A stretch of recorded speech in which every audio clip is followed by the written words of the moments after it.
أبدى استعداده لمقابلة السيد رئيس الجمهورية والسيد طبعا اللي جاي لنا من فرنسا، رئيس فرنسا ورئيس الأردن. كلنا متجهين الآن رايحين على رفح بإذن الله. معانا شخصيات من نماذج الحزب. السلام عليكم.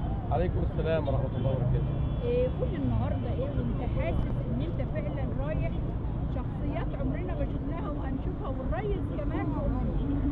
أنا عايز أقول لحضرتك النهارده الشعب المصري كله مصطفى حوالين القيادة السياسية والرئيس عبد الفتاح السيسي، عشان نقول له يا ريس أنت مش لوحدك، إحنا في دارك سند في أي قرار تاخده، أي اتجاه حضرتك ماشي فيه إحنا في دارك، عندنا ثقة فيك وبنفوضك تاخد القرار اللي أنت شايفه مناسب فيه مصلحة الوطن والمواطن.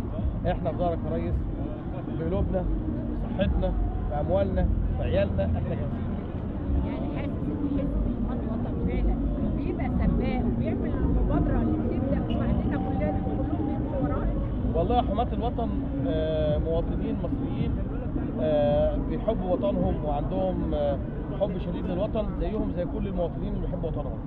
فأول ما نسمع نداء الوطن احنا أول ناس نقف للصف ونقول احنا جاهزين يا ريس، احنا في ظهرك سند أيا كان قرارك، احنا في ظهرك.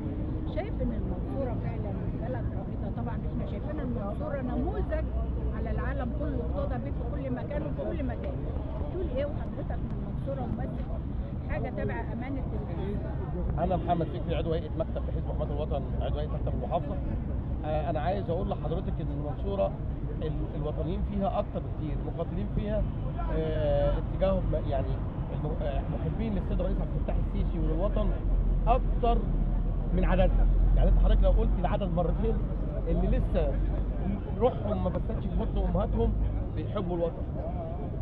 طبعا وطننا غالي طبعا علينا طبعا هي جينات احنا اتولدنا بيها، حسيناها من مجرد ما احنا اتولدنا، حسينا ان احنا حبنا لوطننا. وانا واحد من الناس لفيت العالم كله عارف قيمه الوطن. احنا ساعات بسيطه بنروح رفح وهنبقى في احتفاليه الريس. تحب تقول ايه للمصريين اللي قاعدين ويشوفونا من خلف الكاميرات؟ عايز اقول لهم ما تشيلوش هم مصر طول ما فيها رئيس عبد الفتاح، طول ما فيها جيش قوي محب وطني مؤمن بوطنيته مؤمن ببلده.